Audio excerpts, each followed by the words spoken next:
तो भव्यात्माओं, हम स्वाध्याय कर रहे हैं अवधित ज्ञान मार्गणा का। अवधित ज्ञान मार्गणा गोबर साठ जीवकांड में हम लोगों ने सर्वावधि को अब जानना है। परमावधि के भेदों की चर्चा हमने की। परमावधि में गच्छ के द्वारा जो गुणकार है उसको निकालने की विधि हमने कल देखी थी। उसी को थोड़ा सा रिवाइज करते हैं।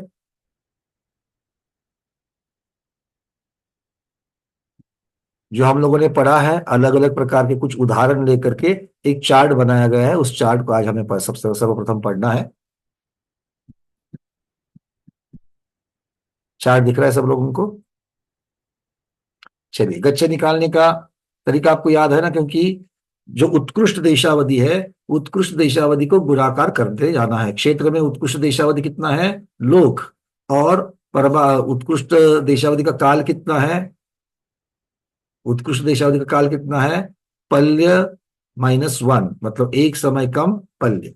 ठीक है, इतना है। अब इसको गुणकार क्या है? गुणकार प्रत्येक परमावधि के भेद में गुणकार बदलते जाएगा। गुणकार है तो आवली का असंख्यातवां भाग, किंतु आवली के असंख्यातवां भाग को कितनी बार गुना करके गुणकार होगा, ये तय होगा प्रत्येक भेद में। और ये किसके ऊपर भेद, उसके किसके आधार पर तय होगा?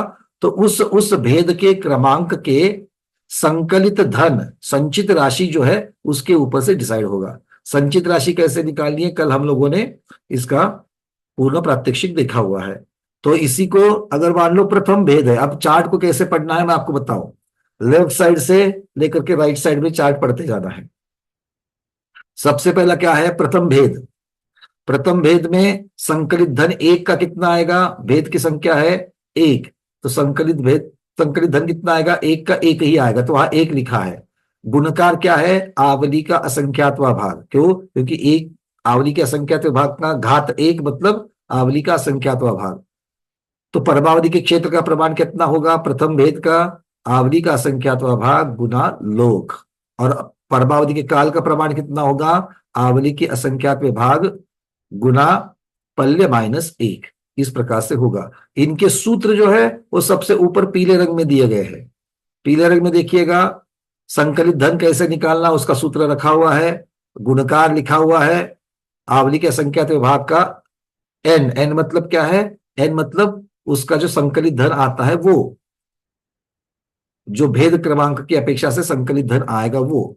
फिर परमावधि के क्षेत्र का प्रमाण, उसका सूत्र, और परमावधि के काल के प्रमाण का सूत्र। क्लियर हो रहा है? पढ़ने में कोई दिक्कत तो नहीं है? तो इस प्रकार से दूसरा भेद। अब दूसरा भेद कौन बताएगा मुझे? दूसरे भेद के बारे में कौन बताएगा, कि इसको एक्सप्लेन कौन करेगा कि दूसरा भेद कैसे आया? अरविंद जी। उनना भी है जी हाँ। इसमें संकलित धन है जो दूसरे वेद में, वो 3 आएगा। हम्म। और आवली के असंख्यात रेस टू 3 आएगा। रेस बहुत टू बढ़िया। एन है तो अपने संकलित धन को एन को कंसीडर करेंगे, 3 करेंगे। ठीक है। और परावधि का क्षेत्र प्रमाण जो है, तो जो गुणकर है इससे लोग से अपन मल्टीपल करेंगे। हाँ, तो आवली के असंख्यात विभाग का रेस घन टू 3 इंटू लोक आएगा। इंटू लोक आएगा। और परमावधि का काल प्रमाण आएगा, जो परमावधि का क्षेत्र प्रमाण प्रमाण आएगा, जो इसको करेंगे। चलिए, बहुत बढ़िया। अगला भेद राजेश जी, आप एक्सप्लेन करेंगे। तीसरा भेद। तीसरे भेद में उसका संकलित घन 6 आता है। हाँ। n × n+1/2 वो हिसाब से। गुड। इसका गुणकार है आवली बाय असंख्यात रेस टू 6 हम्म। हो जाएगा। तो इसका परमावधि का क्षेत्र प्रमाण हो जाएगा, जो तीसरा इसका जो भाग है उसका आवली का असंख्यात भाग रेस टू 6 इंटू लोक। और परमावधि का काल का प्रमाण हो जाएगा आवली का असंख्यात भाग रेस टू 6 इंटू पल्य -1। बहुत बढ़िया। ये पल्य -1 किस क्यों दिया है? वो जो अपना देशावधि का जो उत्कृष्ट काल था काल वो। प्रमाण है। बहुत सुंदर। तो उसके उसकी तुलना में उसी को तो गुणकार लगाना है। बहुत बढ़िया। चलिए, अगला कौन बताएगा? अर्चना दीदी, उसके बाद विजय लक्ष्मी दीदी। भैया जी, चौथा भेद निकालना है। तो चौथे भेद में जब हम n है हमारा 4, तो n × n+1 हम्म। 5/2 तो ये हो जाएगा 5 इंटू, नीचे से 2 कट गया तो बचेगा 2, तो 5 दूनी 10 आ जाएगा इसका संकलित धन। अब आवली का संख्यात बाद की पावर 10 हो जाएगी, क्योंकि वहां ऊपर n डालना है अपन को, तो अपना संकलित धन 10 आया तो वो ऊपर पावर 10 हो जाएगी। ये अपना गुणाकार है। अब इस गुणाकार का जब हम log से मल्टीप्लाई करेंगे तो परमावधि का क्षेत्र आ जाएगा, और जब इसको पल्ले -1 से, इसी गुणाकार को आवली बटे असंख्यात की पावर 10 को पल्ले -1 से गुणाकार करेंगे तो परमावधि का काल आ जाएगा। बहुत सुंदर अर्चना दीदी, इतने तरीके से सुंदर तरीके से आपने बताया कि आप दूसरे को भी बढ़िया से इसको एक्सप्लेन कर सकते हो। मतलब मुझे अब ये आनंद हो रहा है कि आप लोगों को खुद को तो समझ में आया है, किंतु एक्सप्लेन भी कर सकते हो। ये बहुत महत्वपूर्ण चीज है। चलिए विजयलक्ष्मी दीदी और उसके बाद दीपा दीदी।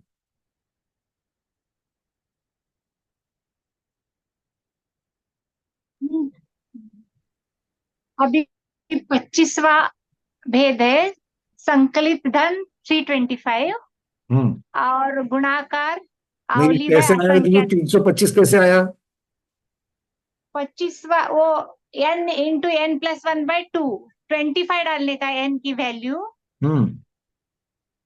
Into 25+1, 26 into 25 divided 2। बहुत बढ़िया, तो इसका 325 आ गया। तो उसका गुणाकार क्या होता है? आवली बाय असंख्या, आवली डिवाइडेड असंख्यात रेज टू 325। ठीक। और बाद में उसका परमावधि का क्षेत्र प्रमाण कितना आता है? मतलब आवली बाय असंख्यात भाग रेज टू 325 इंटू लोक।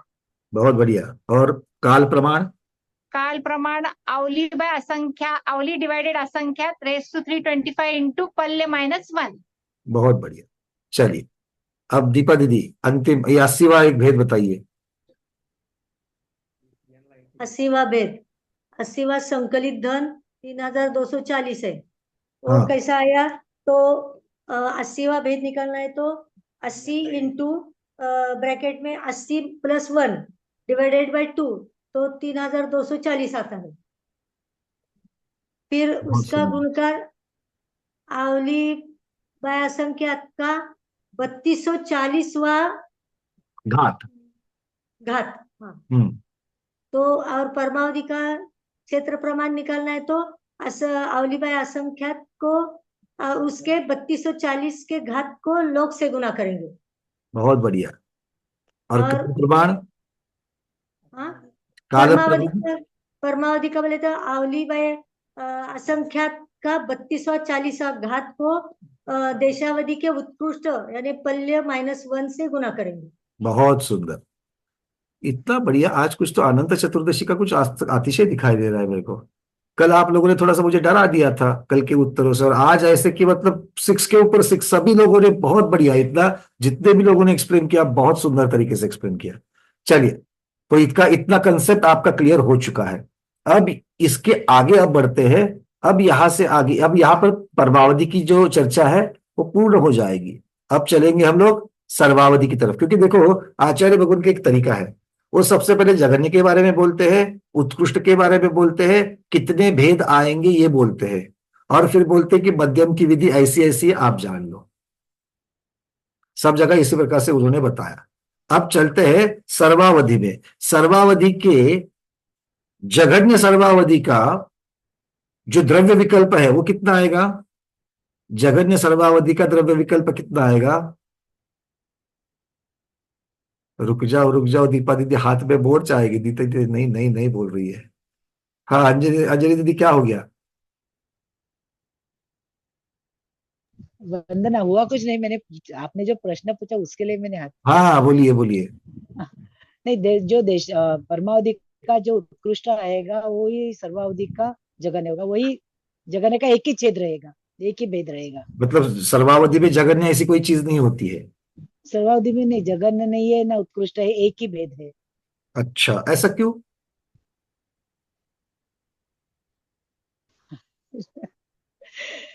क्यों नहीं बता सकती। अच्छा, कोई बोलेगा एक ही, कि सर्वावधि का एक एक ही, ही क्योंकि भेद? आखिरी एक परमाणु ही रह जाता है। ध्रुवाधार को बहुत ध्रुवा से बढ़िया। भागाकार देने से एक ही बच जाता है, तो एक परमाणु ही बच जाता है। तो एक परमाणु के नीचे तो दूसरा कुछ होता ही नहीं है, इसलिए शायद वही आपने बताया था। चलिए, ये एक तो तर्क बताया था, किंतु आपको ऐसे भी कोई चर्चा करने वाले मिल सकते हैं, वो बोलेंगे लोक तो एक होता है, तो आपने असंख्यात लोक तो माने ही माने हैं, है कि नहीं है? इसको क्या संभावना सत्य कहते हैं, हाँ या ना? याद आ रही है संभावना हाँ सत्य?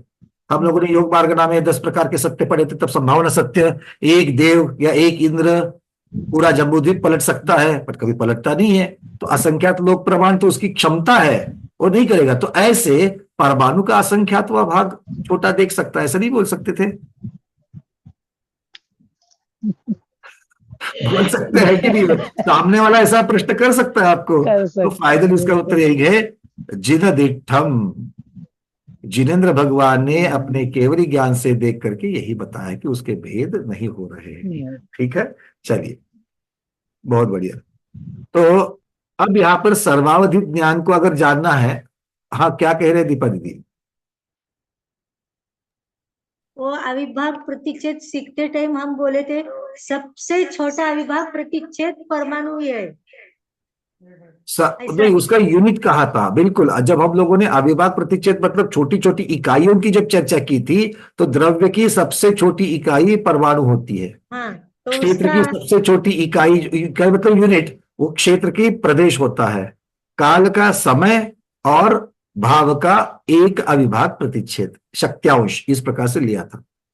तो उसके प्रदेश होते ही नहीं, वही एक छोटा है सबसे। नहीं, वो बात ठीक है, बट संभावना सत्य से आप उसके असंख्यात लोक जब कर सकते हो, जब जो होते नहीं है, वैसे आप उसका असंख्यात भाग तो कर ही सकते थे परमाणु का, क्षमता की अपेक्षा से तो कर ही सकते थे। ठीक है ना, बट ऐसा है ही नहीं, क्योंकि सर्वावधि इतना ही जानता है। अब देखिए, मैंने भी आपका कुछ कहना है, बोलिए। वंदना भैया, नहीं मैं ये कह रही थी, आप कह रहे थे ना कि असंख्यात लोक प्रमाण तो कुछ होता ही नहीं है, मतलब वो उसके अंदर, तो उसको अपन ऐसे ले सकते हैं क्या कि इतनी उत्सर्पणी और अवसर्पणी और इतने कल्पकाल हो रहे हैं, तो उसके अंदर हर समय तो लोक अलग अलग होगा ना? लोक कैसे अलग अलग होगा?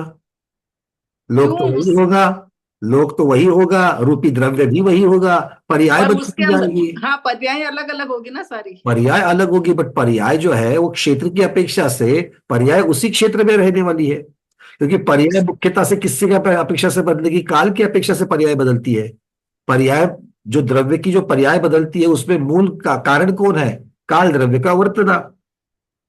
तो इसका मतलब एक समय की अपेक्षा से आप अलग अलग पर्याय कह सकते हो, क्षेत्र की अपेक्षा से भी पर्याय होती है, किंतु क्षेत्र जो है वो लिमिटेड है, उतना ही है, उसके बाहर तो रूपी पदार्थ किसी कारण से भी नहीं हो सकता है।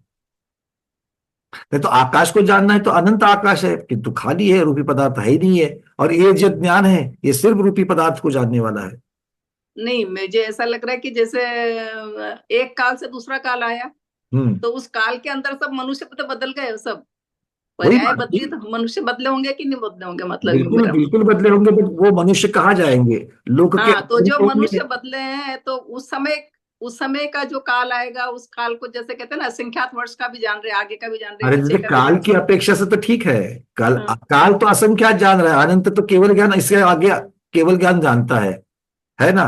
पर जैसे हाँ, केवल ज्ञान लोक को भी जानता है और आलोक को भी जानता है, वैसे अवधि ज्ञान आलोक को नहीं जानता है। क्यों? क्योंकि आलोक में कोई रूपी पदार्थ नहीं है, और अवधि ज्ञान का विषय ही रूपी पदार्थ है, और कोई पदार्थ नहीं है उसका। इसीलिए उसके लिए क्षेत्र कितना भी वो क्षमता बढ़ जावे, तो भी वो देख ही नहीं पाएगा, देख क्योंकि वहां पर पाएंगे, कोई अस्तित्व ही नहीं होगा, तो देख कैसे पाएंगे, ये अर्थ। समझ में चलिए, अब चलते हैं सर्वावधि ज्ञान को। अब देखिए, हमने अब तक देखा है कि सर्वावधि को जानना है तो परमावधि के उत्कृष्ट को जानना जरूरी है, क्योंकि परमावधि के उत्कृष्ट की अपेक्षा से ही, उसके रिलेशन में ही जाकर के हमें सर्वावधि ज्ञान पता चल जाएगा, है या ना? द्रव्य, क्षेत्र, काल, भाव में, और चारों के लिए हमें गुणकार की जरूरत होगी, क्योंकि उत्कृष्ट परमावधि से कुछ गुना या जितना भी गुना सर्वावधि का प्रमाण होगा, वो प्रमाण निकालने के लिए हमें गुणकार जानना होगा।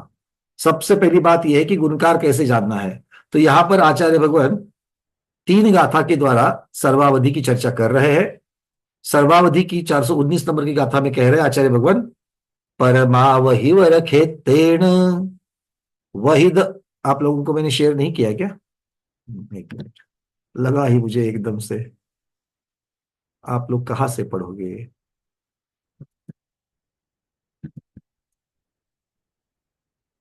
चलिए, परमावहि वर खेतेन वहिद उक्कस ओहि खेतम तु सव्वा वही गुणगारो काले भी असंख्य लोगोदू।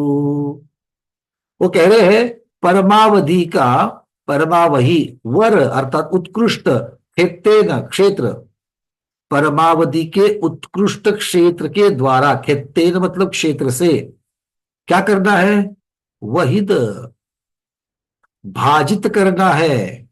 किसे भाजित करना है, उक्कस ओहि खेतम तू, अवधि ज्ञान के उत्कृष्ट क्षेत्र को। अब अवधि ज्ञान का उत्कृष्ट क्षेत्र कहां पर आएगा, सर्वावधि में, अर्थात सर्वावधि के क्षेत्र को।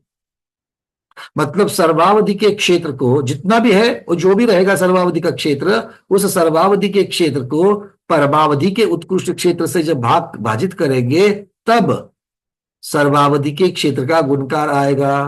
बिल्कुल सही है। अगर 5 से कितना गुणाकार करने के बाद 10 होता है ये जानना हो तो 10 को 5 से भाजित करना पड़ेगा, तब गुणकार मिल जाएगा, है ना। तो आचार्य भगवान सीधा सीधा हमको ही हमारे ऊपर ही डाल रहे हैं। क्यों, अरे बिल्कुल असंख्यात लोक प्रमाण, परमावधि के उत्कृष्ट क्षेत्र आपने कहां निकाला है। परमावधि का उत्कृष्ट क्षेत्र तो आपने असंख्यात लोक प्रमाण बोल करके छोड़ दिया, पर वो असंख्यात लोक प्रमाण है कितना, क्योंकि उसके लिए आपको उस असंख्यात लोक का संचित धन निकालना पड़ेगा, और वो संचित धन आवली के असंख्यात विभाग का घात में रखना पड़ेगा, तब जाकर के आपको ये मिल जाएगा, है ना। तो इसीलिए वो यहां पर कह रहे हैं कि सारा फिर अब क्या होगा, वो जितना है उतना डिवाइडेड बाय इतना, इस प्रकार से हमको ये बताया जा रहा है। तो वो कह रहे हैं कि सर्वावधि का क्षेत्र जो होता है उसे परमावधि के उत्कृष्ट क्षेत्र से भाजित करने पर हमें क्षेत्र संबंधी गुणकार मिल जाता है। और काल संबंधी क्या है, सौवा वही गुणगारो। सर्वावधि संबंधी काल का प्रमाण लाने के लिए सौवावधि का गुणगार, किसके, काले भी मतलब काल संबंधी लाने के लिए क्या करना है, गुणकार क्या है, असंख्य लोगोदू, असंख्यात लोक का गुणकार है। मतलब परमावधि के उत्कृष्ट परमावधि का जो काल प्रमाण है उस काल प्रमाण को असंख्यात लोक से जब गुना करेंगे तब जाकर के हमें सर्वावधि का काल जान सकते हैं। ठीक है, तो उत्कृष्ट परमावधि कितना था काल प्रमाण, उत्कृष्ट परमावधि का काल प्रमाण कितना था स्मिता दोषी दीदी,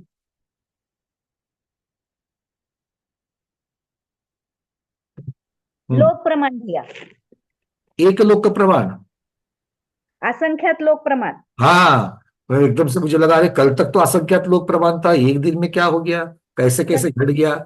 नहीं नहीं, हाँ असंख्यात लोक प्रमाण, तो उस असंख्यात लोक प्रमाण को भी असंख्यात लोक से गुणा करना है, ऐसा ये बता रहे हैं।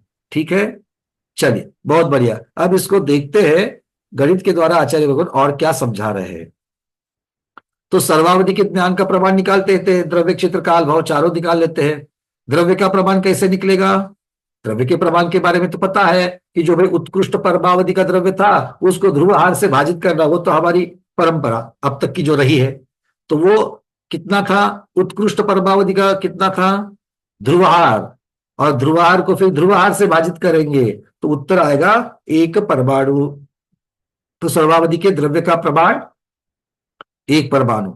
क्षेत्र का प्रमाण, परमावधि के उत्कृष्ट क्षेत्र को असंख्यात लोक का दूसरा घात, असंख्यात लोक के वर्ग से गुना करना है। ये असंख्यात लोक का वर्ग कहां से आ गया, तो ऊपर पीले में देखना, पीले चार्ट में क्या दिखाया है, सर्वावधि का क्षेत्र डिवाइडेड बाय परमावधि का उत्कृष्ट क्षेत्र, ये ऊपर गाथा में बताया था उन्होंने सूत्र। तो सर्वावधि का क्षेत्र कितना, असंख्यात लोक का 5वां घात, और परमावधि का उत्कृष्ट क्षेत्र कितना, असंख्यात लोक का 3रा घात। अब प्रश्न मन में आता है कि ये सर्वावधि का क्षेत्र तो आप अभी तो हम लोग गुणकार निकाल रहे हैं कि परमावधि को इतने से गुना करेंगे तब सर्वावधि आएगा, उसके पहले ही सर्वावधि का पता कैसे चल गया कि सर्वावधि का क्षेत्र कितना होता है ना। तो गुणकार निकाल करके गुणकार से गुणाकार करेंगे, ये क्या है ना, पहले क्या पता है और क्या नहीं है, क्या पता है और क्या नहीं है, ये बात चल रही है। तो गणित के द्विरूप घनधारा, द्विरूप घन घनधारा आदि जो प्रमाण माने गए हैं उसमें असंख्यात की चर्चा चलती है। पहले कौन सा असंख्यात आता है, फिर और वर्ग होने के बाद में कौन सा असंख्यात आता है, फिर और कौन सा वर्ग होने के बाद असंख्यात आता है, जहां पर तेजस जीव राशि का जो भेद होते हैं, अवगाहना के भेद होते हैं, वो आ जाता है। फिर आगे चल करके जाएंगे तो तेजस का जीवों की राशि आ जाती है। ये सब असंख्यात है, मतलब छोटा असंख्यात, उसके बाद वाला असंख्यात, फिर उसके बाद वाला असंख्यात, उसके बाद वाला असंख्यात, ऐसे जहां पर बताया जाता है तो पांचवें क्रमांक पर, पांच वाला जो है मतलब असंख्यात का, असंख्यात लोक, मतलब कहीं तो पहले लोक भी आ जाता है। जब हम असंख्यात असंख्यात जब चेक करने जाते हैं कि भाई असंख्यात कितना कितना है, तो कहीं पर जाकर के पहले भाई असंख्यात प्रदेश जितने होते हैं लोक के, वो वाला असंख्यात, तो वो असंख्यात लोक वाला जो असंख्यात है, वो लोक वाले असंख्यात से फिर और अगर चले जाएंगे तो असंख्यात लोक, फिर आगे बढ़ते जाएंगे तो उसके बाद पांचवें क्रमांक पर, लोक के बाद पांचवें क्रमांक पर जो आ जाता है वो कौन सा है, सर्वावधि का अवधि ज्ञान। ये किसने बताया, ये भी जिनेंद्र भगवान ने बताया, इसीलिए तो वो द्विरूप घन घन धारा में आ गया। ठीक है, तो इसीलिए वहां से गणित के जो वहां पर पैरामीटर्स है उसमें से इसको ले लिया कि ये असंख्यात लोक का पांचवा घात होता है, इसलिए उसको रखा असंख्यात लोक का पांचवा घात। फिर असंख्यात लोक का तीसरा घात परमावधि का उत्कृष्ट क्षेत्र आता है। तो ये असंख्यात लोक पांचवा और तीसरा, तो इसका गणित के हिसाब से क्या आएगा, असंख्यात लोक का वर्ग। ठीक है, तो असंख्यात लोक का वर्ग, ये यहां पर गुणकार आ गया। तो उस गुणकार को परमावधि के उत्कृष्ट क्षेत्र को, आप पिंक कलर के चार्ट पे आ जाइए 2 नंबर पर, क्षेत्र में परमावधि का उत्कृष्ट क्षेत्र, उसको अभी जो गुणकार देखा था क्षेत्र का, उस क्षेत्र के गुणकार से गुणित करेंगे असंख्यात लोक के वर्ग से, तो कितना आएगा, परमावधि का उत्कृष्ट क्षेत्र कितना है, असंख्यात लोक का, असंख्यात लोक का घन। ठीक है, और उसको गुना करेंगे असंख्यात लोक का वर्ग, तो ये टोटल कितना हो जाएगा, लोक गुना असंख्यात लोक का घन गुना असंख्यात लोक का वर्ग। ठीक है, चलो, तो इसका उत्तर कितना होगा, लोक गुना असंख्यात लोक का पांचवा।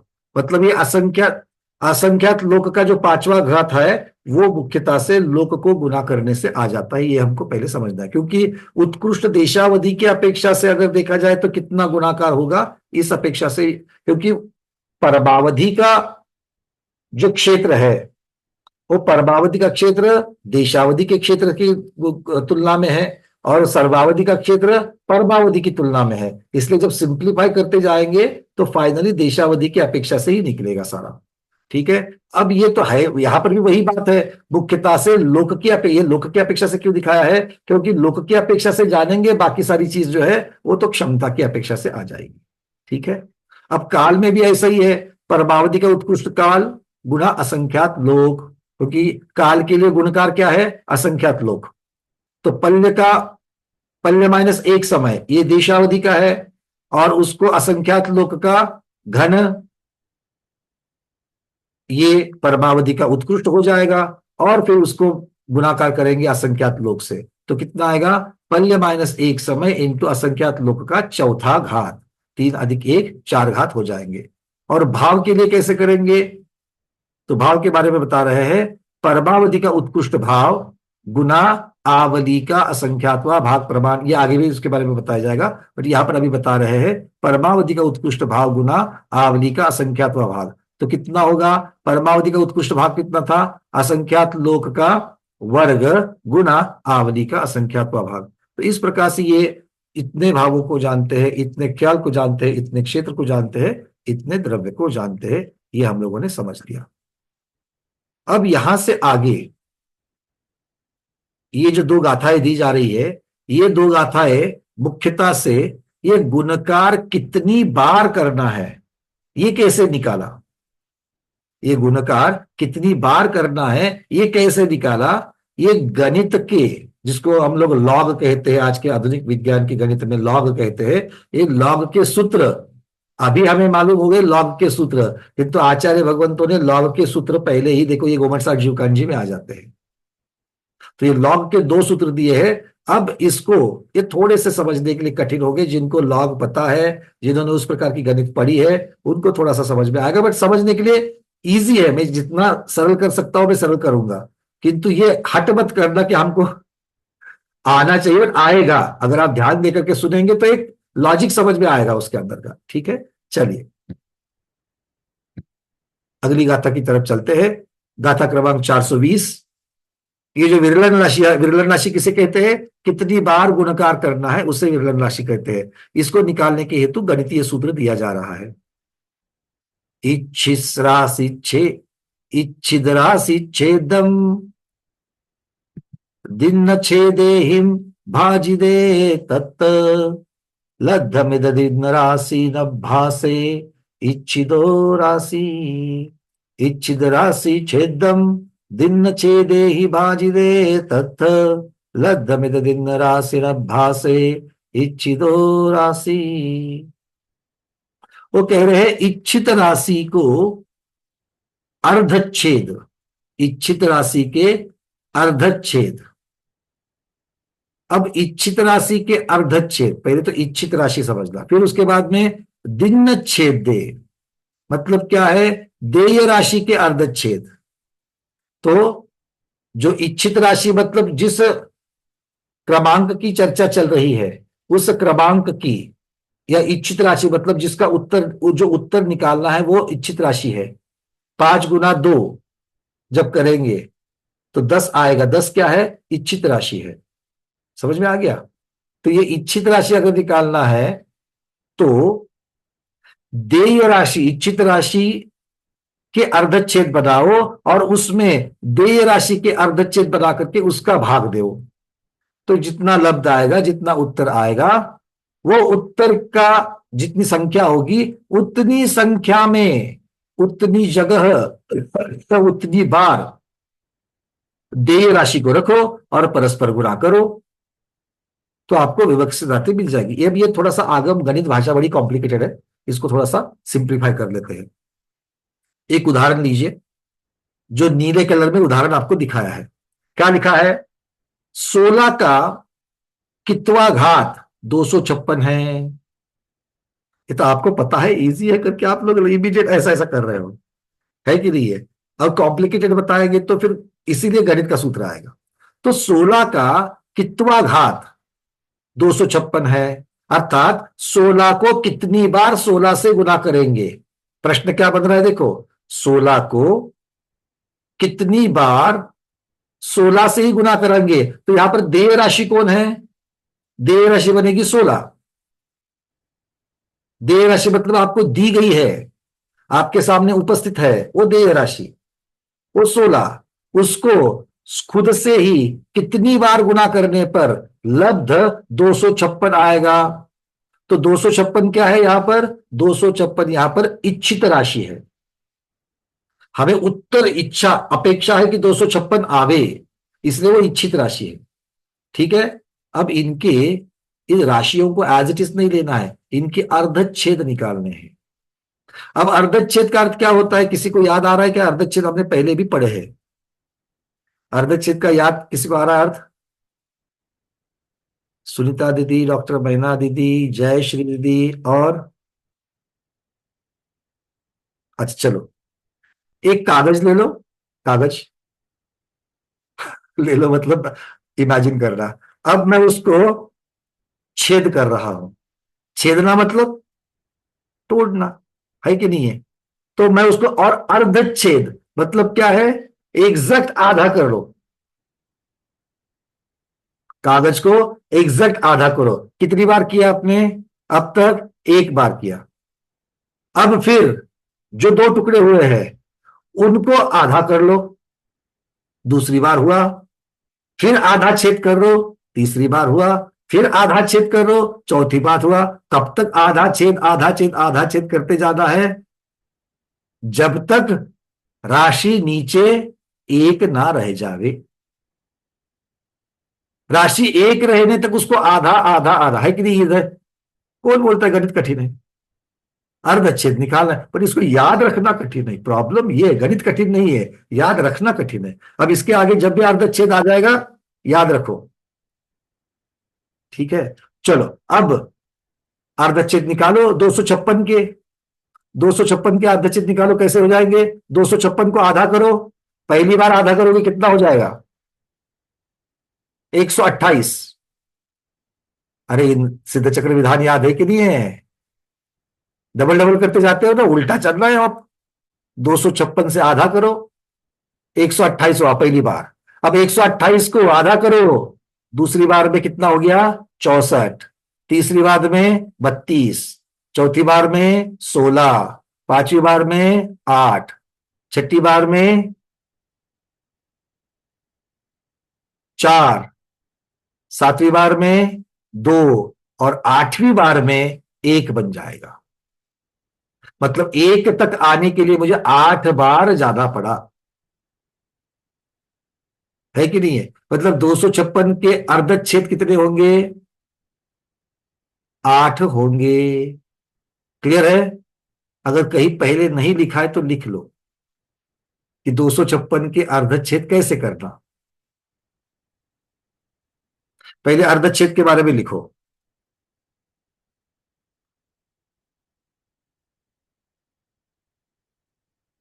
इच्छित संख्या को, या जो, चलो इच्छित संख्या लिखो, या जो भी संख्या दी गई है, जिस संख्या के अर्धच्छेद निकालने हैं,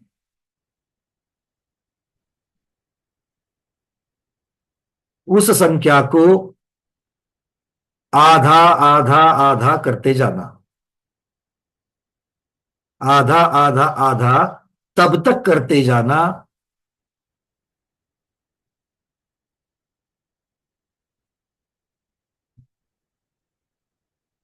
आधा आधा आधा तब तक करते जाना जब तक कि शेष 1 बचे।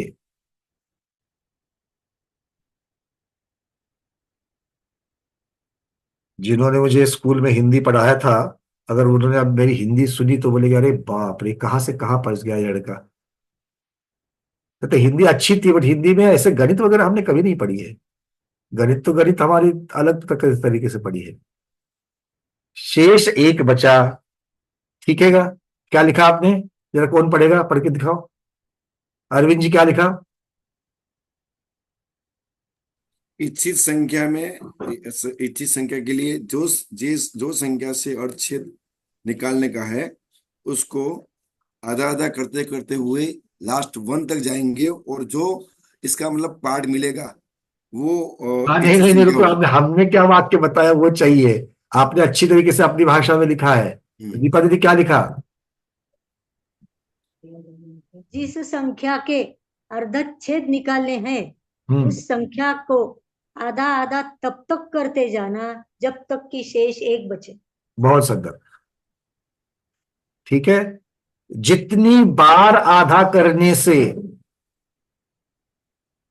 जितनी बार आधा करने से 1 संख्या प्राप्त हुई,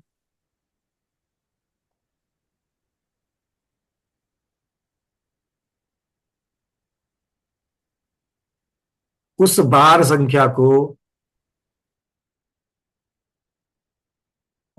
संख्या को अर्धच्छेद कहते हैं। उदाहरणार्थ अब यहां पर 256 का अर्धच्छेद करके दिखाना।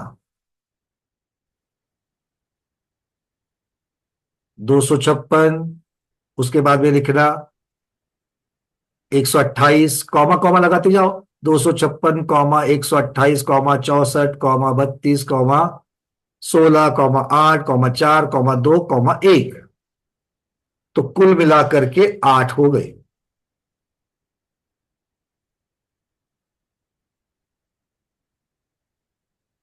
अर्थात 256 को 8 बार आधा करने पर, अंत में लिखना, अर्थात 256 को 8 बार आधा करने से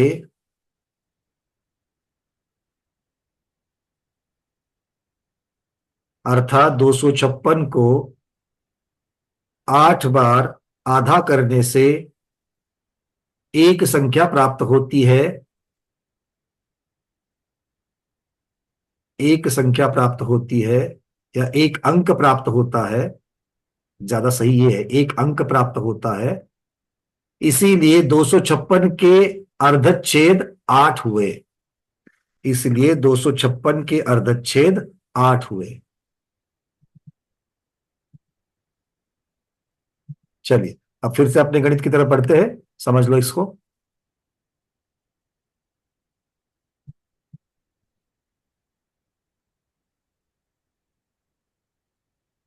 चलो अब सूत्र लिखना है आपको विरलन राशि निकालने के लिए। विरलन राशि का अर्थ क्या हो जाता है? विरलन राशि मतलब क्या है कि कितनी बार गुना करना है, उसे विरलन राशि कहा है। ठीक है ना, कितनी बार गुना करना है उसे विरलन राशि कहा है। चलिए तो सूत्र क्या है? इच्छित राशि के अर्धच्छेद, वो वाला लिखो गणित जो आपको दिया है, 16 का x घात इज इक्वल टू 256।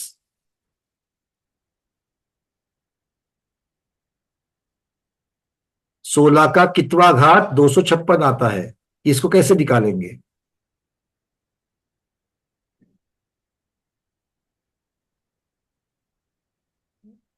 तो लिखना इच्छित राशि के अर्धच्छेद, सूत्र लिखो पहले, इच्छित राशि के अर्धच्छेद को भाग देना है देय राशि के अर्धच्छेद से।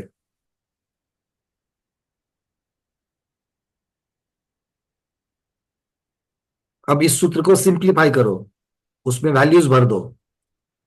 इच्छित राशि के अर्धच्छेद क्या लिखेगा? 256 के अर्धच्छेद को भाग देना है 16 के अर्धच्छेद से। हम लोग गणित में सिंप्लीफाई करते जाते हैं ना, अगले अगले स्टेप में जाते हैं, वैसे अगले अगले स्टेप में चले जाना।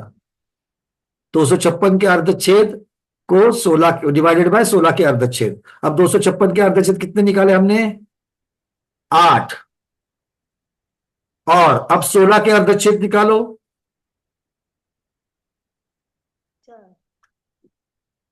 16 का अर्धच्छेद पहला कितना होगा? 8। 8 का अर्धच्छेद 4, 4 का आधा 2 और 2 का आधा 1, मतलब 16 से 1 तक पहुंचने के लिए हमें 4 बार जाना पड़ा। तो 16 के अर्धच्छेद कितने हुए? 4। तो 8/4 कितना आ जाएगा? 2। तो 16 को कितनी बार 16 से गुना करेंगे? 2 बार गुना करेंगे, या 16 का दूसरा घात मतलब 256। क्लियर है? अब जो चार्ट में नहीं है और आपके लिए प्रश्न है, आप लोग अब नीचे लिख लो 16 का दूसरा घात इज इक्वल टू 256, ऐसे लिखना, और उसके नीचे लिखना है अब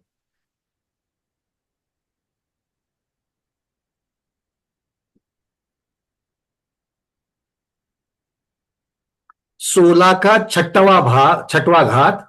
अब नीचे लिखो 16 का छठवा घात इज इक्वल टू 256 का कितवा घात। ये अभी आपको छुड़ाना है। प्रश्न समझ में आ गया? 16 का दूसरा घात 256, तो 16 का छठा घात की बराबरी 256 के कौन से घात से होगी?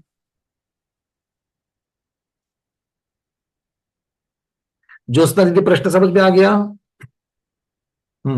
बनाओ, बड़ा इजी है, गणित है ये 5वीं कक्षा का।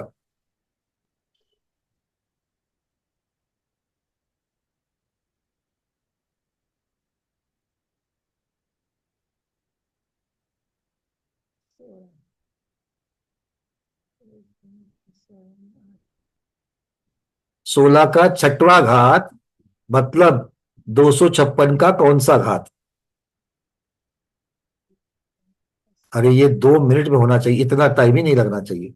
दीपा दीदी बोलो, क्योंकि ये तर्क का गणित है। दीपा दीदी अनम्यूट है, बोलिए। चौथा घात, ऐसा दीपा दीदी का कहना है। चलो पहला उत्तर हमें मिल गया 4, ज्योत्सना दीदी का भी 4 ही आ गया। मैना दीदी नहीं बना? अर्चना दीदी, अर्चना दीदी का कितना आया? भैया 256 से पकड़ना क्या 128 से पकड़ना, 1 2 ऐसा? अरे दोस्त, प्रश्न ये है कि जैसे अभी आपको मैं यहां से कैसे बना करके दिखाऊं? नहीं, हम क्या करें, 256 का आधा 128, 128 का ये पहले 64। प्रश्न समझ लो, पहले प्रश्न समझ लो। आप लोग अर्धच्छेद निकाल रहे हो, हम अर्धच्छेद की चर्चा ही नहीं कर रहे यहाँ पर। हम आपको गणित क्या दिया है, 16 का दूसरा घात इज इक्वल टू 256। हाँ, तो 16 का छठवां घात ये इज इक्वल टू 256 का कौन सा घात? तो आपको 256 का घात निकालना है। अर्चना दीदी कह रही है 3, स्मिता दीदी कह रही है 4, राजेश जी कह रहे हैं 4, अरविंद जी कितना? 4। अच्छा 3 ऐसा आधा क्या मतलब 3.5? 3 तीन। नहीं, अरविंद जी को पूछ रहा था मैं। अरविंद जी का भी 3 है। राजेश जी आपका 4 आया है। चलिए, और रीना दीदी का 3। चंदा दीदी थोड़ा ठीक से तो दिखाओ, ये ऐसे करेंगे तो मुझे समझ में नहीं आ रहा है कि आपको रोशनी आ रही है आपकी आंखों पर। हाँ 4, बढ़िया। सुवर्ण दीदी आप दिख रही हो, आपकी उंगलियां नहीं दिख रही है, कैमरा एडजस्ट कर लो। अब ऐसे करेंगे तो कैसे दिखेगा, ऐसे करो ना, ऐसे नहीं तो ऐसे कुछ तो करो। चलो नहीं दिख रही, कोई बात नहीं, वीडियो आपका बिल्कुल ठीक से नहीं आ रहा है। थोड़ा आप नहीं, ठीक है, आप नजदीक बैठे हो ना इसलिए नहीं दिख रहा है, कोई बात नहीं। एक चलो, डॉक्टर मैना दीदी नहीं बन गया क्या? कहां तक पहुंचे? दिक्कत क्या आ रही है पहले ये बताओ, अनम्यूट तो करो। हाँ, 16 का छठा घात equal to 256। Is equal to 256 नहीं, 256 का कितना घात, कौन सा घात ये पूछ रहे हैं। तो 256, 16 raise to 6 is equal to 256 raise to how much, ये प्रश्न है। अच्छा, जिनको प्रश्न नहीं समझा वो पहले प्रश्न भी हमको पूछ सकते हैं, ये प्रश्न ही नहीं समझा। अंजलि दीदी पूछो। नहीं, मुझे ये पूछना था की 16 का छठा घात यानी 256 का कितवा घात? हाँ, म्हणजे 16 कितींदा एकमेकांना मल्टिप्लाय केल्यानंतर 256 असे किती वेळा मल्टिप्लाय करायला लागतील हेच नहीं, विचारायचं. 2 राशियां आपको दी जा रही है, 2 राशि की तुलना करनी है। 16 को 16 से 6 बार गुणा करने पर हाँ 16 का हाँ छठवां घात, इससे जो हाँ राशि आती है यही राशि 256 को 256 से कितनी बार गुणा करने पर आएगी, ये 2 राशि वो की तो तुलना फिर करेंगे तो आपको उसका तो फिर घात मिल जाएगा। मग ते तर 3च येतं उत्तर, फक्त 256 ला 3दा एक हाँ, तो बार आपका 3 उत्तर है, 256 किसी का 4 आया, किसी का 3 आया, अब तक तो हमारे पास 2 उत्तर मिल गए हैं। और किसी का उत्तर है तो बताओ। ये 3 ही आता है ये तो उत्तर. कोई बात नहीं, आपको 3 को हमने ले लिया, अब देखेंगे पहले कि कितना आता है।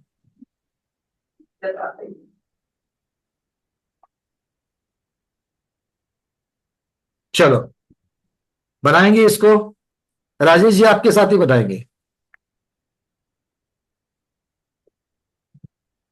अब विजयलक्ष्मी दीदी कितना है आपका उत्तर तो बता करके रखिए। मोबाईल वर कोणती 16चा 16वा घात किती राशी येते? विजयलक्ष्मी दीदी अनम्यूट अनम्यूट करो। हाँ बताओ। 8 आता है 8. अच्छा 256 का 8वां घात, तीसरा हाँ. उत्तर मिल गया हमें, 3 4 और ये अब 8 मिल गया। चलो, और सुनीता उकलकर दीदी कितना आया, आपने तो बताया नहीं है। चलो करेंगे इसको, सिंप्लीफाई करते हैं। सबसे पहली बात, 16 का छठा घात, इसका अर्थ क्या होता है, 16 को 16 से 6 बार गुना करना है, हाँ या ना? चलो लिखो वहां पर 16 गुना 16 गुना 16 गुना 16, दीपा दीदी लिख लो, 6 बार लिखो। 16 गुना 16 गुना 16 गुना 16 गुना 16 वाला 6 बार लिख लो। अब डॉक्टर मैना दीदी याद रखना, ध्यान दे दो, हम बता रहे हैं कैसे सिंप्लीफाई कर रहे हैं इसको। हाँ. 16 का छठवां घात, इसका अर्थ क्या हो गया, 16 को 16 से 6 बार गुना करना है, लिखो। अब इसमें से जो आपने 6 बार लिखा है उसमें से जो पहले 2 है 16 गुना 16, ये क्या है? 16 का वर्ग है, मतलब 256 है, हाँ या ना? पहले दो 16 है, 16 गुना 16, उससे 256 होता है कि नहीं होता है? 16 का वर्ग।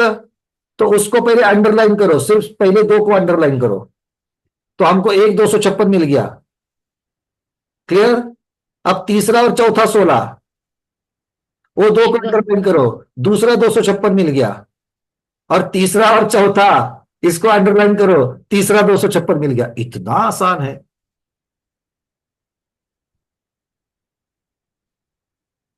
क्लियर है कि नहीं? ये विजय लक्ष्मी दीदी 8 कैसे आ गए? 3 आना चाहिए। अनम्यूट कर रहा हूं मेरे को। अरे आवाज नहीं आ रही, अनम्यूट करो। हाँ, मैंने ऐसा कैलकुलेशन समझा कि 16⁻6 इज इक्वल टू 256 तो correct. 256 divided 16 is equal to x minus 6 आता है ना, raise to power minus x minus 6। Provided both are same. 256 raise to x, no? ऐसा कैसे? ऐसा गणित थोड़ी, ऐसा सूत्र थोड़ी है। नहीं, मेरे को ऐसे ही लगा। नहीं नहीं, ऐसा सूत्र नहीं है, ऐसा सूत्र कहीं है। बेस तो सेम होना चाहिए ना, बेस सेम होगा तभी तो कुछ कर सकोगे ना उसमें, बेस तो सेम होना चाहिए। तब जाकर के ऐसी चीज कर पाओगे। चलो ठीक है, बट सिंप्लीफाई, सिंपल मेथड, आगम का गणित समझ में आ गया ना? राजेश जी क्लियर है? 3 कैसे आ गया? चलिए, बहुत बढ़िया। मैना दीदी, हाँ अनम्यूट किया है। अनम्यूट अनम्यूट करो, आपकी आवाज नहीं आ रही। का छठा घात मतलब क्या? 16 अब आप बताओ, 16 का छठवां घात मतलब क्या? आप ही बताओ, मैं तो भूल गया। तो छठा घात तो मतलब उसको 6 बार वो किया, उसको आधा आधा किया। ऐसा कुछ नहीं बताया, हम अर्धच्छेद की बात थोड़ी कर रहे थे। 16⁻6 है दीदी। अच्छा, 16⁻6, हाँ, 16 का 16 को छठा तो घात। देखना नहीं है, 16 को 16 से गुणा करते जाना है 6 बार। 16⁻6 वो घात कहते हैं, 16 का छठा घात। तो फिर 256 का कौन सा घात मतलब? अब आप बताओ, 16 को 6 बार एक दूसरे से गुणा करो। आपने किया क्या कॉपी में? हाँ, मैंने क्या, 16 × 16 256, 16 × 16 × 256, 16 × 16 256, 3 बार हुआ ऐसा। 256 का तीसरा घात हो गया। 3 बार 256 मिले ना, हाँ। 256 को 256 से 3 बार गुना करने पर वही उत्तर आएगा। अच्छा अच्छा अच्छा अच्छा, ठीक है, समझ में आया। हाँ। चलो, अब और सिंपल, ये इसीलिए है क्योंकि ये जब गणित का सूत्र पता चल जाएगा, ये लॉजिक तर्क समझ में आएगा, तो आपको अगला जो हम बताने जा रहे हैं आचार्य भगवत, ये समझ में आएगा। उसके बिना नहीं समझ में आएगा कि एक घात से दूसरे घात का संबंध कैसे लगाना है। ये अगर समझ में आ गया तो ही ये आपको गणित समझ में आएगा। ये लॉग है ये। ठीक है, चलिए अब थोड़ा सा और आगे बढ़ते हैं।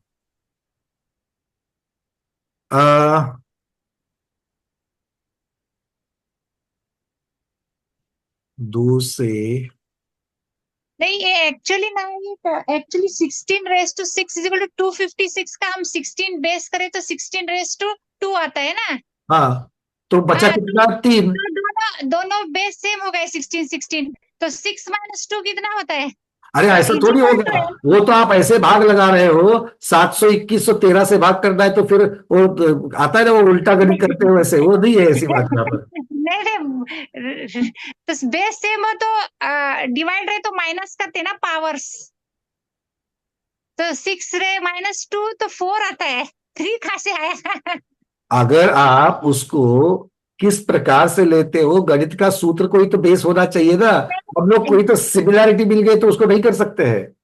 नहीं, आपका सूत्र ऐसा है ना, 16⁻6 इज इक्वल टू 256, करेक्ट? हाँ, तो 256 को हम 16 का बेस करने के लिए 16⁻2 लेते हैं, करेक्ट। तो दोनों तरफ इधर 16⁻6 आएगा, इधर 16⁻2 आएगा, करेक्ट? अरे आप किसकी कंपैरिजन कर रहे हो? 16⁻6 की कंपेयर करके 16⁻2 को कंपेयर कर रहे हो। कंपेयर बीच में इक्वल टू है, बीच में इक्वल टू है, डिवाइडेड बाई नहीं है बीच में। इक्वल टू है, लेकिन हम पावर्स उसके एक्स की वैल्यू निकालने के लिए हम सेम बेस लाकर 6 - 2 कर सकते हैं ना। 16 बेस कॉमन है दोनों का। माइनस नहीं, कितने गुना बढ़ाना है, तो 2 को 16⁻2 जब हो जाएगा तो उसको 2 को और 3 बार गुना बढ़ाना है, तब जाकर के 16⁻6 होगा। इसका बेसिक फॉर्मूला क्या है एक्चुअली? हाँ, अब लिखो बेसिक फॉर्मूला। अगर आपने उसको सिंप्लीफाई किया है 16⁻6 इज इक्वल टू 256 को अगर आपने 16⁻2 किया है तो 16⁻2 इंटू वो जो 2 है ऊपर का घात इंटू x, अच्छा 2x है क्या वो? अच्छा 2x हो जाएगा और 2x equal to 6, so x is equal to what, ये फॉर्मूला बन जाएगा। 6/2 इज इक्वल टू 3 आता है। ठीक है, ये इस तरीके से आएगा। ठीक है, चलिए थोड़ा सा आगे बढ़ते हैं। अगर अब समझ में नहीं आएगा तो और अंक संतुष्टि कर देंगे। अंजलि दी, आपको आपका हैंड रेज है, बोलो। नहीं, एक मुझे पूछना था, यदि ये तो समराशि है, समझो इसमें विषम राशि आई तो छेद कैसे, अर्धछेद कैसे होगा? आप करते जाओ। अब इस तो प्रकार डेसिमल आ की जाएगा ना? इच्छित की राशि और ये तो वहां पर एक जो आएगा, मतलब मान लो 231 है, हाँ, 231 को आधा करो तो डेसिमल में आ जाएगा ना? उसका, आधा, वो कैसे करेंगे? वही तो है ना। तो सम का ही तो कर सकते हैं आधा आधा करने के लिए। तो अर्धच्छेद जो है, अर्धच्छेद हमेशा सम के ही होंगे, विषम के कैसे होंगे?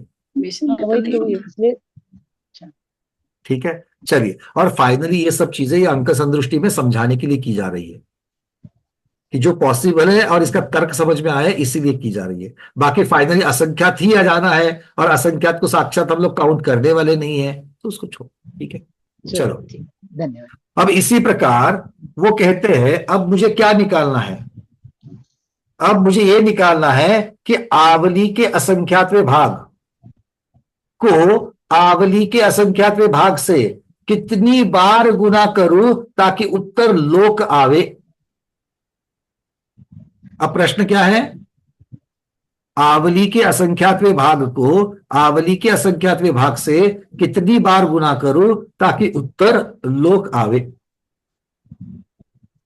तो अब इसी को इस प्रकार से कर लेते हैं, इच्छित राशि डिवाइडेड बाय देय राशि, इच्छित राशि के अर्धच्छेद डिवाइडेड बाय देय राशि के अर्धच्छेद। चलो करो अब लोक के अर्धच्छेद। इच्छित राशि क्या है? लोक। पहले गणित को यहां पर समझ लो और फिर चाहिए तो लिख लो, पीडीएफ में दिया गया है। तो इच्छित राशि के अर्धच्छेद क्या है? लोक के अर्धच्छेद। और देय राशि के अर्धच्छेद क्या हो गए? आवली के असंख्यातवें भाग प्रमाण के अर्धच्छेद। ठीक है, अब लोक के अर्धच्छेद कितने होते हैं? तो गणित के अनुसार विशेष अर्धच्छेद अर्धच्छेद 9, ये लिखने का तरीका है। विशेष अर्धच्छेद अर्धच्छेद 9 और आवली के असंख्यातवें के आवली का असंख्यात भाग कितना है? असंख्यात। उसके अर्धच्छेद कितने होंगे? असंख्यात। तो डिवाइडेड बाय असंख्यात आ गया। अब प्रश्न ये होता है कि ये विशेष अर्धच्छेद अर्धच्छेद क्या है? इसके लिए गणित मान को जो है गणित मान को समझना पड़ेगा। तो मुख्यतः से इतना ही अब यहां पर समझना है। लोक भी कितना है? लोक बड़ा असंख्यात है। आवली के असंख्यात विभाग से लोक बहुत बड़ा असंख्यात है, तो उसके असंख्यात असंख्यात असंख्यात असंख्यात वो भी असंख्यात आएंगे, किंतु वो असंख्यात कितने आएंगे? अर्धच्छेद।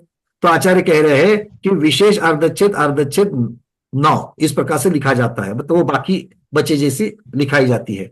तो इसका उत्तर क्या होगा? आवली के असंख्यात विभाग प्रमाण का पल्य के अर्धच्छेद का घन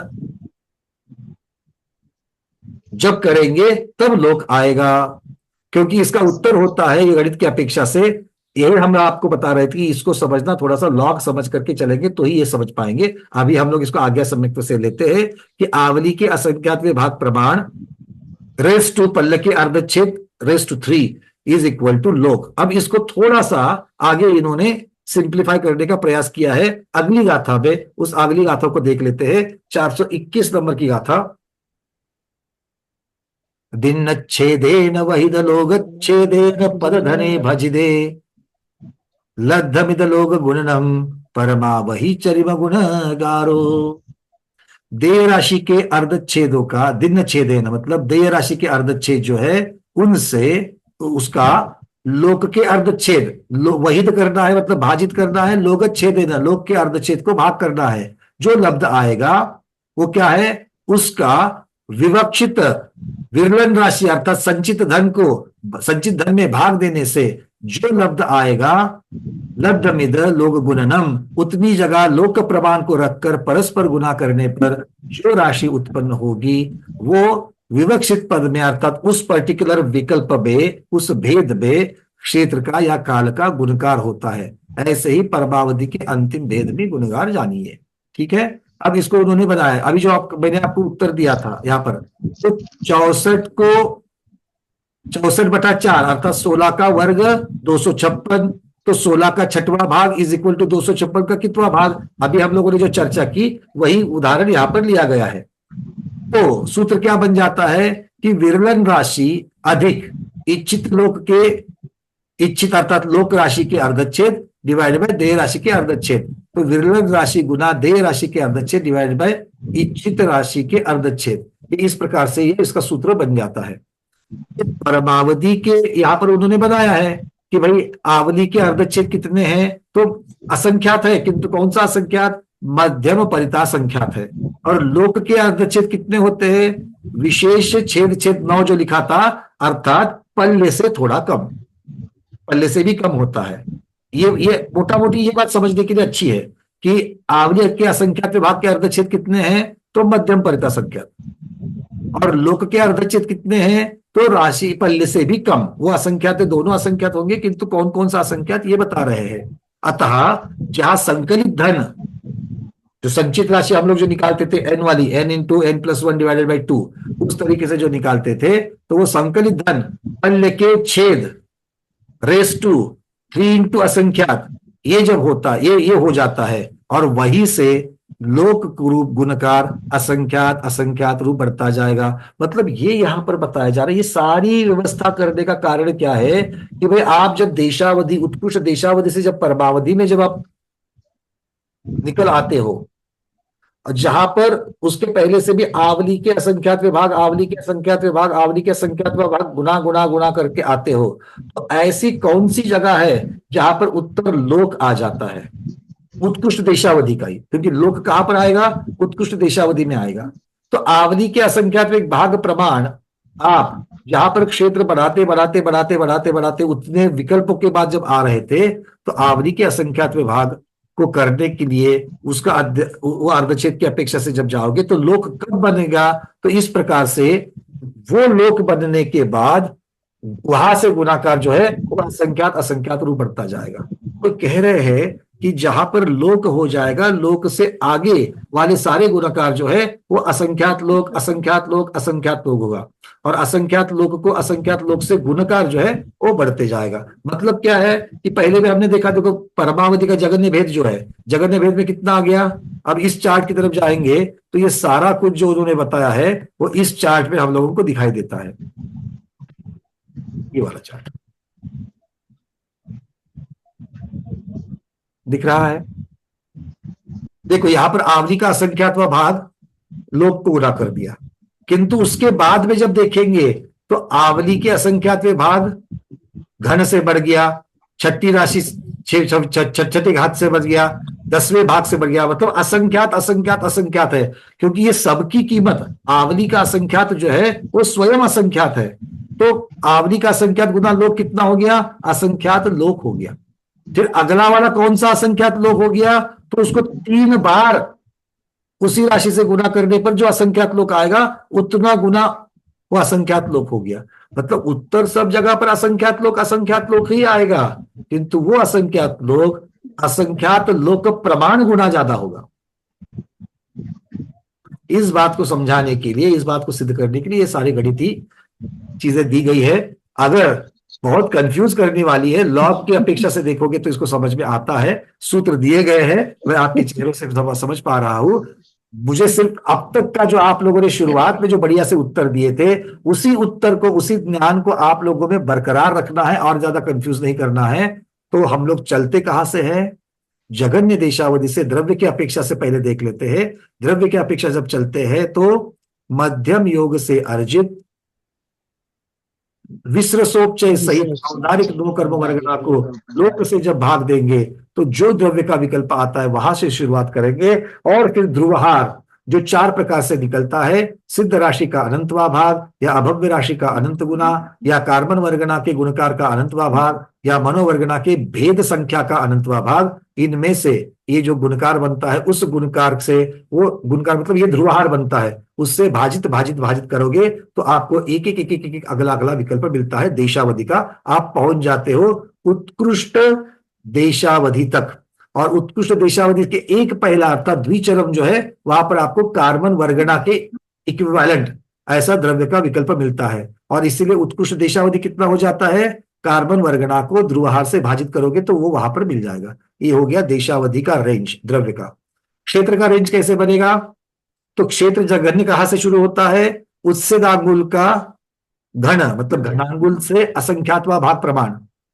ये अंगुल कौन सा है, उत्सेदांगुल, तो उत्सेदांगुल डिवाइडेड बाय असंख्यात गुना उत्सेदांगुल डिवाइडेड बाय असंख्यात इंटू उत्सेदांगुल डिवाइडेड बाय असंख्यात। असंख्यात कौन सा है, पल्ले का असंख्यात भाग प्रमाण है।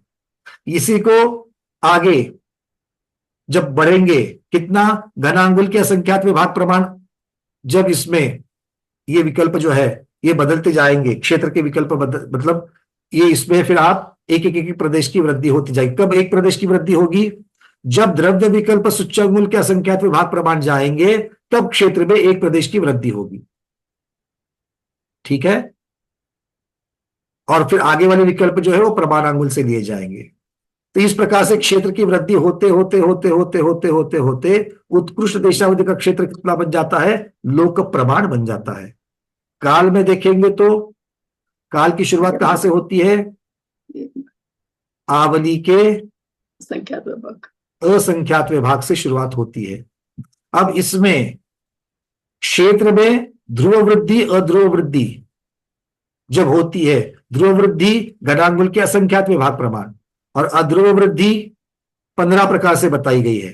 तो वो जिस कांडक में जो जो यथायोग्य कांडक में वहां पर लगाते जाना, वो ध्रुव वृद्धि अध्रुव वृद्धि होते होते होते एक एक समय बढ़ते बढ़ते बढ़ते बढ़ते उत्कृष्ट काल देशावधि का कितना हो गया, काल प्रमाण एक समय कम पल्य। बहुत बढ़िया, एक समय कम पल्य हो गया। इस प्रकार से भाव में प्रत्येक जो विकल्प है उसमें भाव की वृद्धि होती गई। भाव शुरुआत में कितना था, आवली का असंख्यात विभाग प्रमाण था, और फिर वहां से प्रत्येक विकल्प में बढ़ते बढ़ते बढ़ते बढ़ते बढ़ते कितना हो गया, असंख्यात लोक हो गया, असंख्यात लोक हो गया। चलिए, ये कहां तक पहुंचे हम लोग, उत्कृष्ट देशावधि तक पहुंचे। कहां तक पहुंचे, उत्कृष्ट देशावधि तक पहुंचे। अब चलते आगे। अब ये उत्कृष्ट देशावधि से परमावधि की चीजें निकल गई। तो परमावधि में क्या था कि प्रत्येक विकल्प में द्रव्य क्षेत्र काल भाव बढ़ेंगे ही बढ़ेंगे। द्रव्य किस प्रकार से बढ़ा, विकल्प तो ध्रुवहार से भाजित भाजित करते चलेंगे। तो जघन्य परमावधि में कार्बन वर्गना का ध्रुवहार रेस टू 2, ये जघन्य परमावधि का विकल्प बना। और फिर ऐसे ही बनते बनते बनते उत्कृष्ट परमावधि का कितना बन गया, ध्रुवहार। कहां तक पहुंचे, उत्कृष्ट परमावधि में ध्रुवहार तक पहुंचे। फिर क्षेत्र में कहां से शुरुआत करी, लोक से शुरुआत की। तो लोक को लेकर के पहला विकल्प क्या बनता है, लोक से लोक को कितना गुणा करना है, आवली के असंख्यात विभाग प्रमाण रेस टू उस विकल्प का संचित धन। तो पहला तो संचित धन 1 था, इसलिए आवली के असंख्यात से ही लोक को गुना कर दिया। तो उसका अर्थ भी असंख्यात लोक, पहला भेद ही असंख्यात लोक आ गया। काल में भी इसी प्रकार से है, आवली के असंख्यात विभाग प्रमाण गुना एक समय कम पल्य। तो उत्कृष्ट देशावधि के काल और देश का जो प्रमाण था उसको असंख्यात विभाग से, ये जो आवली के असंख्यात विभाग रेस टू संचित धन उस विकल्प का, इस प्रकार से प्रत्येक विकल्प में बढ़ते बढ़ते गया। तो उत्कृष्ट परमावधि का भेद कितना आ गया, उत्कृष्ट परमावधि में द्रव्य तो ध्रुवहार बना, क्षेत्र असंख्यात लोक प्रमाण बना, काल असंख्यात लोक प्रमाण बना, और भाव भी असंख्यात लोक प्रमाण बना। किंतु ये असंख्यात लोक प्रमाण जो है वो असंख्यात लोक प्रमाण प्रत्येक विकल्प में असंख्यात लोक गुना बड़ा बड़ा बड़ा होते गया। हमने ये भी देखे कि देशावधि के जितने विकल्प बनते हैं उससे परमावधि के विकल्प ज्यादा बने। ठीक है, चलिए अब इस प्रकार से सर्वावधि का द्रव्य क्या बन गया, सर्वावधि का द्रव्य परमावधि के द्रव्य उत्कृष्ट द्रव्य से ध्रुवहार से भाजित करने पर एक परमाणु आ गया, तो वो सर्वावधि का द्रव्य बन गया। सर्वावधि का क्षेत्र कितना बन गया? सर्वावधि का क्षेत्र कितना बन गया? तो जो लोक गुना असंख्यात लोक का तीसरा घात था, उसको असंख्यात लोक का वर्ग ये गुणकार से गुना कर दिया, मतलब लोक गुना असंख्यात लोक का 5वां भाग, ये क्षेत्र बन गया। और काल का प्रमाण क्या बन गया सर्वावधि में? तो पल्य माइनस एक समय, मतलब एक समय कम पल्य, इसको असंख्यात लोक का चौथा घात, इतना काल में जानेंगे। और भाव में कितना जानेंगे? तो असंख्यात लोक के वर्ग को आवली के असंख्यात विभाग प्रमाण से गुना करके जो भाव आएगा उस भाव से जानेंगे। तो ये सर्वावधि का भी द्रव्य क्षेत्र काल भाव इस अपेक्षा से उन्होंने भेद कर दिए। और यहां से आगे ये गुणकार कैसे उन्होंने प्राप्त किया, उसके लिए आचार्य भगवान ने 2 गाथाएं दी थी। उस 2 गाथा को लॉक फाइल थोड़ा बहुत हम लोगों ने समझने का सब प्रयास कर लिया, जितना समझ में आया उतना ठीक है, अदरवाइज ये जो चीजें बताई गई है इसी की अपेक्षा से इसको समझ लेना, ठीक है। चलिए हम आज इतना ही रखेंगे 421 नंबर गाथा तक। यहां से आगे अवधि ज्ञान के भाव भेद विशेष की अपेक्षा से चर्चा चालू होगी, क्योंकि भाव की चर्चा अब तक बहुत कम हुई है। अब यहां से आचार्य भगवान भाव के भेदों की चर्चा करेंगे, और फिर एक 2 गाथा है भाव के भेद के बारे में बताएंगे, और उसके बाद में फिर एकदम से सरल वाला विषय शुरू हो जाएगा, परम परम सरल शुरू हो जाएगा। स्वामी की अपेक्षा अवधि ज्ञान की मर्यादा कितनी है, जो हर एक को बड़ा मनोरंजक लगता है। नारकी कितना जानता है, देव कितने जानते हैं, सर्वार सिद्धि कितने जानते हैं, इन सब की चर्चा उसके आगे शुरू हो जाएगी। तो बस और 2 गाथा अपना धीरज बनाए रखे, उसके बाद में फिर एकदम ढलान ही ढलान है, ठीक है। चलिए आज इतना ही रखते हैं।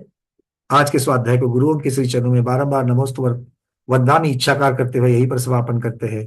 जैनम जयतु शासनम, जैनम जयतु शासनम, जैनम जयतु शासनम।